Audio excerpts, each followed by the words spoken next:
జిల్లాల మార్పు చేయాలనే ఆలోచన దారుణమన్నారు బీఆర్ఎస్ వర్కింగ్ ప్రెసిడెంట్ కేసీఆర్ చేసిన అభివృద్ధిని ప్రజల్లో నుంచి తుడిచేసేందుకు సీఎం రేవంత్ కుట్ర చేస్తున్నారన్నారు.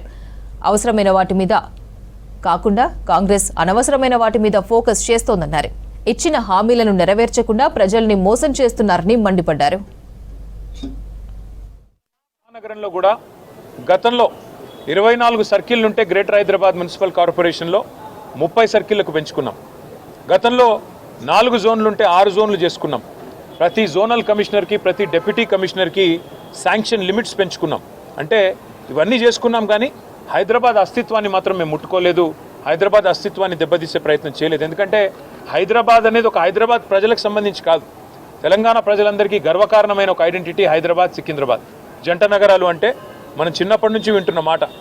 అట్లాంటిది ఇవాళ సికింద్రాబాద్కు ఒక ఐడెంటిటీ అనేది లేకుండా, ఒక అస్తిత్వం అనేది లేకుండా సికింద్రాబాద్ని శాశ్వతంగా చరిత్ర పుటలకి మరి పరిమితం చేసే విధంగా ఈ ముఖ్యమంత్రి ప్రభుత్వం తీసుకున్న ఒక నిర్ణయాన్ని వ్యతిరేకిస్తూ సికింద్రాబాద్ పెద్దలందరూ కలిసి ఒక శాంతి ర్యాలీ అని పెట్టుకున్నారు. దానికి మమ్మల్ని అందరినీ ఆహ్వానిస్తే కలిసికట్టుగా పోదాం, సంఘీభావం చెప్దామని చెప్పి మేమందరం ఇక్కడ చేరుకున్న తర్వాత మాకు తెలిసింది శ్రీనివాస్ యాదవ్ గారిని హౌస్ అరెస్ట్ చేసే ప్రయత్నం చేస్తున్నారు, పద్మారావు గారిని హౌస్ అరెస్ట్ చేసినారు, మిగతా మన కార్పొరేటర్లని, మిగతా మా నాయకులని దాదాపు 8,000 మంది మా సోదరులని సోదరిమణులని ఎక్కడి వాళ్ళని అక్కడ అరెస్టులు చేస్తూ ఉన్నారని చెప్పి ఇక్కడికి వచ్చిన తర్వాత తెలిసింది. కోర్టుకి పోతాం, ప్రజలను కూడా జాగరూకులు చేస్తాం.